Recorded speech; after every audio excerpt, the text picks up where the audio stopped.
This is Hidden Killers with Tony Bruschi. Here now, Tony Bruschi. Let's talk about the most disturbing dynamic in the Donna Adelson trial. And no, it's not the murder. It's not the wiretaps or the washing machine full of soggy dollar bills. It's the relationship between Donna Adelson and her son, Charlie. Isn't your standard overbearing mom territory. This is decades of emotional programming that blurred the line between protection and possession. And in this segment with Robin, we're going to walk right into the core of it. The codependency, the control, and the chilling concept of emotional incest. Not in the sexual sense, but in the psychological one. When a parent uses a child to meet their own emotional needs. When the son becomes the stand-in spouse. When love is a leash. We'll unpack the way Charlie deferred to Donna like she was a mob boss wrapped in a fleece cardigan. How every big decision, especially the darkest ones, seemed to flow through her approval. Robin maps out the behavioral roots of this, how programming works, how it starts in childhood, and how someone can grow up brilliant on paper but remain emotionally stunted in the shadow of a manipulative parent. And we don't stop at Charlie. We pull in Wendi. We pull in Harvey. We even touch on that grotesque little Hitler joke Donna made about her grandkids, you know, like you do about your Jewish grandkids and Hitler.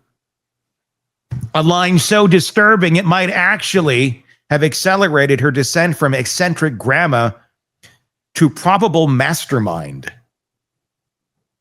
When you peel everything back, this isn't just a case about a murder for hire. It's a case about power, emotional power, twisted through fear, loyalty, and decades of learned obedience. Donna didn't just lead this family, she owned it. When the walls closed in, she did exactly what narcissists do best. They let everyone else take the fall. Let's close this out with a question that may never be fully answered in court, but matters just as much as any verdict. What does it take to break free from someone like Donna Adelson? Let's get into it. So it's interesting. So anytime you have a codependent relationship here, you know, where you have an adult, a parent, and a child, a lot of times that is spurred on by something really unhealthy going on in that family. A lot of times it's spurred on by alcoholism by one of the other parents, or some sort of overuse, abuse, or something that causes the one adult to gravitate towards a child and put that child in the parent role rather than the actual other adult, like the husband. So I'm just... Again, who knows, because I have no data on it, but generally when we're seeing codependent relationships, they're sparked because of that. And so the fact that he seems incoherent or doesn't speak much, I wonder what's going on with him that created the relationship where she went to the son and not to him. Well, oftentimes when you see very, very narcissistic individuals to the point like Donna is, you find the partner to be very passive. It's usually the opposite. And that partner needs that. And it works to a certain extent. One's usually fairly miserable and just kind of provides, and the other one takes everything emotionally. But if Harvey has been emotionally absent. Again, this is just conjecture. I don't know. But if he was not able to give Donna what she needed emotionally, and Charlie filled that void for the emotions, Harvey provided the money. He provided the means. Right. But Charlie, he conditioned from an early age, and I would say it goes beyond conditioning. I say it goes to programming. I think it's a step above just conditioning, where he is programmed to do whatever mom says, and it's all because mom loves her and he loves mom, and they got each other's back no matter what. And it's a really tight mother-son relationship until he finds himself behind bars for the rest of his life for doing mom's bidding. And he still seems to kind of believe that this is, you know, we gotta help mom. This is my plight in life. This is my role in life. He's been programmed to believe that. And I think it really comes out in the Catherine McBotta testimony, where she was talking about, he had to go consult mom when they're having conversations about the hit. Like, let me go call mom. Let me see what she thinks about this and that. And the whole motivation, when describing why he wanted this to take place, it was never about, Wendy's really, she's stressed. She just hates this ex. He's making life a living hell for her. It was mom's upset. Mom can't sleep. Mom's throwing up. Mom's just so distraught that the grandkids can't be around. It wasn't about Wendi. It was all about mom's feelings. And that is Charlie's plight in life. And I don't think he saw any other way around it. As weird and obvious as it is to all of us on the outside, he was so enmeshed and they were so codependent together. I think he was completely blind to the evil of Donna Adelson. 100%. Definitely blind to it until you can actually see again. Yeah. I actually tried looking up, and I didn't get too much more details on it. Again, other people might have it if I missed it, but I was trying to understand why Wendi got divorced in the first place. And all I saw was they didn't get along. They didn't get along, and she even admitted on the stand the other day that it wouldn't have happened had it not been for Wendi and Charlie and Harvey all pressuring her to get divorced because they didn't like him. Yeah. So that then goes, because that was my theory. I was trying to look for proof of it. It's there, yeah. And so the whole thing continually stems around. So if everyone keeps going back, so again, when we're looking at patterns of behavior, and this is what I was looking at when I was looking at this case, if every single event throughout this family's arc, the family's arc now, keeps going back to her, to her. What does she think? What does mom believe? Everything keeps going back for approval, confirmation, whatever it is. So why would this one action be different? It wouldn't. It just doesn't make any sense. And it shows that she really did try to exhaust all the options here. She tried to bribe them with $1 million. Yep. And then when that didn't work, it was, well, let's go after the emotional end of things. Let's go after the psychological end of things. And she literally talks about having the kids baptized. These are kids being raised as Jews. Danny was a Jewish man, and raising them that way. And Wendi was okay with it. It was fine. It's what they agreed to as mother and father, which is the only two that matter in the equation. Donna's opinion does not matter, but Donna seemed to think her opinion trumped everybody else. So they're being raised, in the Jewish faith. Nothing wrong with that. That's fine. But Donna hated that. Donna goes up to as Hitler. Donna goes all the way to suggesting dressing them up as Hitler Youth and sending them a picture.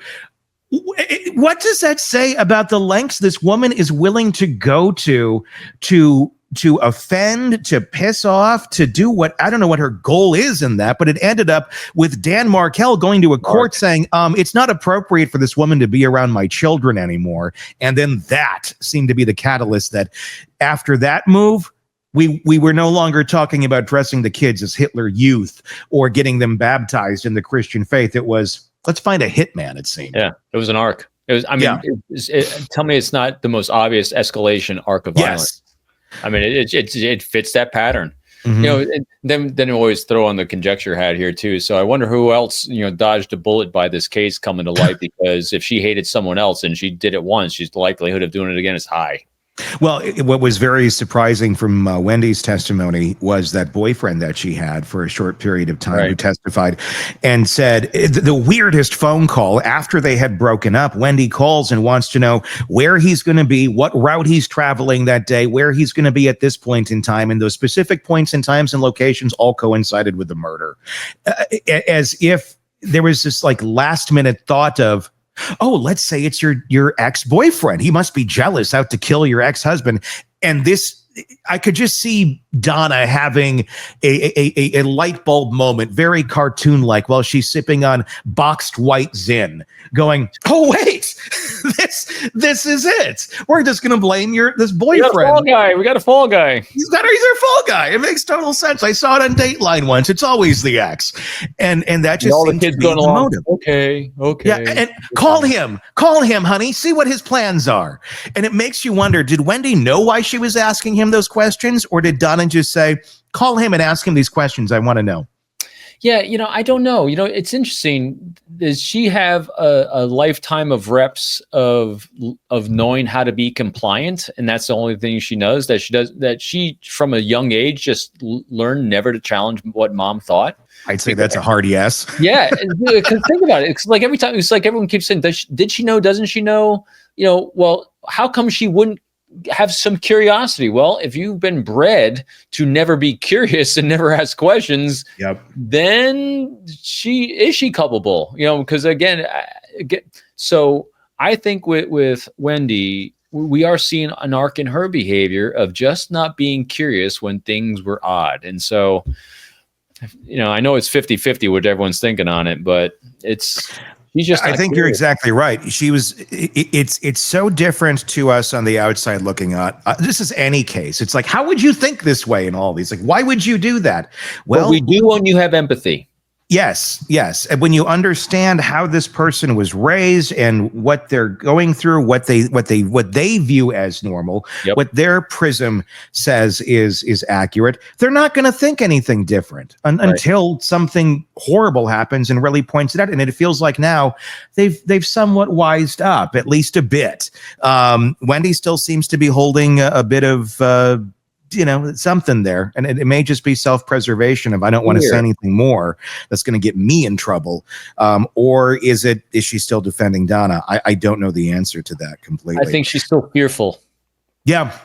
I mean, I think the testimony of her older brother, and again, family means a lot. So here's what we do know: family means a lot to them all. Yeah, everyone's opinion in family meant a lot, and still means a lot. And then if all of a sudden you have one family member that's now being incongruent with taking care of each other, which is the mother who's not taking care of anyone anymore, it starts having that fracture. It's probably extremely sad for her as well. At the same time, she has reps of constantly supporting the mother and also fear, because the reason why, whether she's aware of it or not, our greatest motivator is fear.